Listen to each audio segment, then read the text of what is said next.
Warna news Marathi, त्यास विश्वासार्ह बातमीचा। 30 वर्षानंतर कोरगावकर हायस्कूलमध्ये माजी विद्यार्थी एकत्र, दिला गतस्मृतींना उजाळा। कोल्हापूर। एकत्र आले, खेळले, अगदी पावसातही भिजले आणि जुन्या स्मृतींना उजाळा देत 2 तासांची शाळा भरवून 1994 ते 95 च्या माजी विद्यार्थ्यांनी शाळेच्या ऋणात राहण्याविषयी भावना व्यक्त करून पुन्हा विद्यार्थी होणे आवडेल अशी भावना व्यक्त केली। या विद्यार्थ्यांनी शाळेच्या सर्व माजी शिक्षकांचे औक्षण करून त्यांचा यथोचित सन्मान केला। प्रारंभी प्रार्थनेने कार्यक्रमाची सुरुवात करण्यात आली। उपस्थित सर्व शिक्षकांचा शाल, सन्मानचिन्ह आणि श्रीफळ देऊन सत्कार करण्यात आला। या बॅचला अध्यापन करणाऱ्या सर्व प्राथमिक आणि माध्यमिक शिक्षकांचा सत्कार करण्यात आला।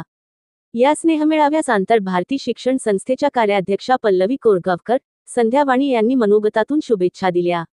डॉक्टर सरदार जाधव यांनी प्रास्ताविक केले। श्रुतिका कांबळे, संग्राम पाटील यांनी मनोगत व्यक्त केले। या बॅचच्या विद्यार्थ्यांनी शाळेला डिजिटल क्लासरूम करून देण्याचे आणि कार्यालय अद्ययावत करण्याचे अभिवचन दिले। विद्यमान मुख्याध्यापक संजय सौंदलगे यांनी प्रातिनिधिक मनोगतात विद्यार्थ्याप्रती कृतज्ञता व्यक्त केली। शाळेच्या ऋणातून अंशतः मुक्त होण्याचा हा उपक्रम स्तुत्य असून अन्य बॅचने याचे अनुकरण करून शाळेप्रती आदर व्यक्त करावा असे आवाहन केले।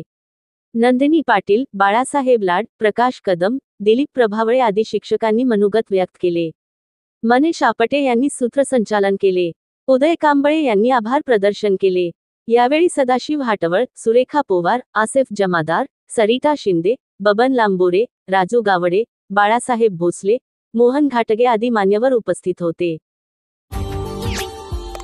Subscribe now and press the bell icon. Never miss an update.